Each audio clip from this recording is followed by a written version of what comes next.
আটঘরিয়ার কোনো মসজিদের জামাতের কোনো ইমাম কোনো মুয়াজ্জিন আযান দিতে পারবে না, জামাতের কোনো ইমাম ইমামতি করতে পারবে না। এটা পরিষ্কার ঘোষণা। যেখানে যাবেন আগামী জুম্মায় প্রতিবাদ করবেন। জামাত ইসলামের কোনো লোক তারা মিথ্যা কথা বলে, এদের বিরুদ্ধে নামাজ হয় না, এদের বিরুদ্ধে নামাজ হয় না। এবং কারা কত মুনাফিক। ইসলামের ব্যাপারে তার মোটেই নলেজ নেই, এবং সে তার যদি একটু ইসলামের প্রতি কোনো একটু জ্ঞান থাকতো এবং মুসলমান দাবি করত, মুসলমানদের ভালোবাসতো, ইসলামকে ভালোবাসতো, তাহলে সে এই ধরনের কথা বলতে পারে না। আমার জামাতের লোক শিক্ষিত এবং জ্ঞানী, তারা নামাজ পড়াবে, যে কোনো কাজ করতে পারে, যে কোনো মানুষ নামাজ পড়বে, মুসলমান নামাজ পড়বে, পড়াবে। এতে আর একজন যে বলবে নামাজ পড়াতে পারবে না, এগুলা তো আসলে কোনোভাবেই ঠিক না। এবং আমি আজকে বলতে চাই, আমার দলের সিদ্ধান্ত, দল যেটা সিদ্ধান্ত দিবেন সেই সিদ্ধান্তের সাথে আমি 100% একমত। সেটা আমি যদি পছন্দ নাও করি, আমার মতের সাথে নাও মেলে, তো আমি আজকে বলবো, আর কোথাও না হলেও আজকের মতো বলতেছি, ভবিষ্যতে পরে আটঘরিয়ার কোনো মসজিদের জামাতের কোনো ইমাম কোনো মুয়াজ্জিন আযান দিতে পারবে না, জামাতের কোনো ইমাম ইমামতি করতে পারবে না। এটা পরিষ্কার ঘোষণা। যেখানে যাবেন আগামী জুম্মায় প্রতিবাদ করবেন। জামাত ইসলামের কোনো লোক তারা মিথ্যা কথা বলে, এদের বিরুদ্ধে নামাজ হয় না, এদের বিরুদ্ধে নামাজ হয় না। এবং কারা কত মুনাফিক এবং কত এরা যে বাজার মসজিদের তালা মেরে চলে গেছে, মানে ওরা তো অন্যায়কারী। এবং মসজিদের ইমাম এবং মুয়াজ্জিন দুইজনই তারা তালা মেরে চলে। কালকে জুম্মার নামাজ পড়তে পারেনি মানুষ, মসজিদে পড়তে মাঠে পড়েছে। আপনি চিন্তা করতে পারেন। এর প্রতিবাদে আমি বলবো, আটঘরিয়ার মানুষকে আমি বলবো, সচেতন মানুষকে বলবো, সাধারণ মানুষকে আহ্বান জানাবো, এই জামাত শিবিরদের বিরুদ্ধে রুখে দেওয়া।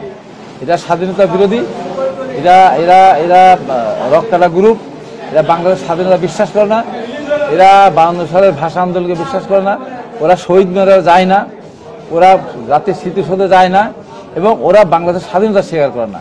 এটা এমন কোনো ব্যাপার না যেখানে 30 লক্ষ মানুষ শহীদ হয়েছে, মা বোন ইজ্জত দিয়েছে, হ্যাঁ, যেখানে ঘর বাড়ি জ্বালিয়েছে, সেই পাকিস্তানিদের সাথে তারা দোষর ছিল, প্রতিষ্ঠিত দোষর, তারা অস্বীকার করতে পারবে না।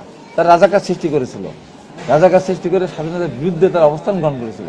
আজ পর্যন্ত তারা স্বাধীনতাকে স্বীকার করে না, তার মুক্তিযুদ্ধকে মুক্তিযুদ্ধ বলে না।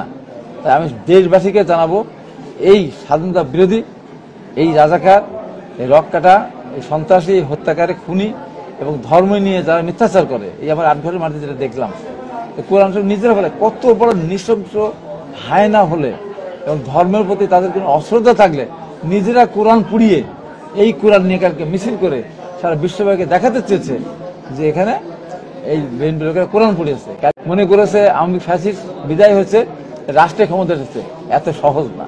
এই দেশের মানুষ কিন্তু স্বাধীনতা বিরোধী শক্তিকে কোনো রাষ্ট্রের ক্ষমতা যেতে দিবে না। এবং এরা মৌলবাদী, এরা এরা শুধু নিজেরটা ছাড়া বাইরের কোনটা বোঝে না। এরা নিজেদেরকে প্রতিষ্ঠা করার জন্য মিথ্যা কথা বলতে এদের এতটুকু বাধে না। আমাদের লোকেরা কোরআন পড়াতে পারে না, কোরআন পড়ায়নি। আমি এইটুকু বলবো, বিএনপির কোনো নেতা কর্মী যদি তার প্রচন্ড রাগ হয়ে যায়, তার বাবার সাথে যদি ঝগড়া লাগে, সেই বাবাকে ছুরিতে কোপাতে পারে, রাগের বশবর্তী হয়। তার ভাই বোন যদি তার সাথে অবিচার করে, অন্যায় করে, তাদেরও কেটে টুকরা টুকরা করতে পারে। কিন্তু বিএনপির কোন নেতা কর্মী কোরআন পড়াতে পারে না, এটা আমি দায়িত্ব নিয়ে বলছি। এবং আসসালামু আলাইকুম। ওয়ালাইকুম আসসালাম। বর্তমানে একটি ভিডিও ভাইরাল হয়েছে, যে বিষয়টি হচ্ছে যে পাবনার আটঘরিয়া জামায়াতের কোনো মুয়াজ্জিম আজান দিতে পারবে না বা জামায়াতের কোনো ইমাম নামাজ পড়াতে পারবে না বলে হুঁশিয়ারি দিয়েছেন বিএনপির চেয়ারপারসনের উপদেষ্টা পাবনা জেলা বিএনপির আহ্বায়ক হাবিবুর রহমান হাবিব। এই ভিডিওটি বর্তমানে ভাইরাল হয়েছে। তো আপনি একজন সাধারণ মুসলমান হিসেবে এই বিষয়টি কিভাবে দেখেন? আলহামদুলিল্লাহ, আসলে পবিত্র কোরআন শরীফ উল্লেখ আছে, আল্লাহ তাআলা বলছে ইন্নাদ-দীন ইনদাল্লাহিল ইসলাম, আল্লাহর কাছে সবচেয়ে মনোনীত দিন হচ্ছে ইসলাম। আমরা যদি মুসলমান দাবি করি, ইসলামের পথে থাকি, একটা সুস্থ সবল মানুষ এই কথা বলতে পারে না। এবং যদি পূর্ববর্তী যে নবী রাসূল আসছে, আমরা যদি তাদের দিকে একটু লক্ষ্য করি, আমরা হাদিস কোরআন নিয়ে আলোচনা করি এবং বিশেষজ্ঞ যারা আছে তাদের কাছে একটু জানতে পারি, তাহলে বোঝা যাবে পূর্ববর্তী যুগের যে সকল লোক আসছে তারা তাদের খামখেয়ালি এবং তাদের গোলামি ভাবের জন্য তারা কিন্তু ধ্বংস হয়ে গেছে।